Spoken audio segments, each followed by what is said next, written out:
Thank you for joining us on Power Talk Radio, 1460 and 101 FM. Mark Carbonaro with you, and we have Luis Alvarez, CEO of the Alvarez Technology Group, with us to talk technology. Good day, Luis. Hello, Mark. How are you? Doing really well. Got a really interesting story to jump on here that Apple is going to spend $850 million to build a solar energy farm in the far reaches of South Monterey County. What's this all about? Who's going to get the energy generated by it? And what do we need to know? This is a really cool project. And Southern Monterey County, if for those of us that have driven down there, is a kind of dry, dusty, kind of open area. And they want to take a very small part of it, actually they say about 3% of all the land that the Hearst family owns down there. And they want to build this massive solar plant. It's going to be built by Solar City, which is an organization that has a presence here in Monterey County. And it's going to cost about $850 million.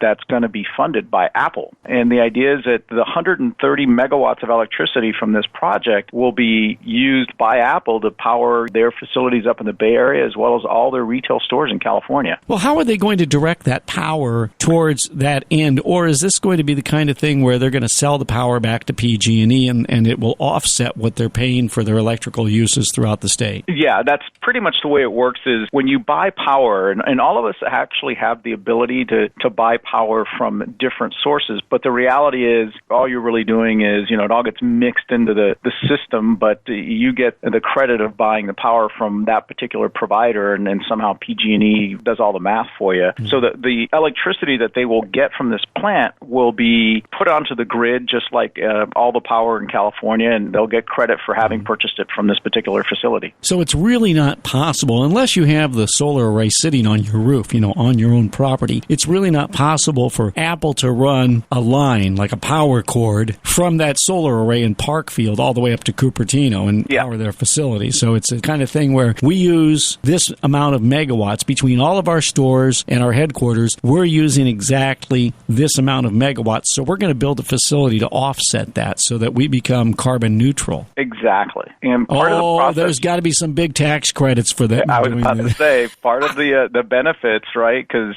nobody does anything without some sort of ulterior motive. Right, exactly. Is that they are going to earn a significant number of tax credits doing this deal, and they're going to be able to sell those back into the carbon tax credit system to offset, somebody else can buy those credits and offset their use of dirtier energy. Fascinating. Well, construction's expected to begin in the middle of this year, maybe by the summer, and be completed by the end of 2016. Now, it's not a done deal because there are environmental groups and other landowners in South County that are coming out against this proposal already, so it's in its very nascent stages. So we'll see what ends up happening with this, if it really does go through. Absolutely.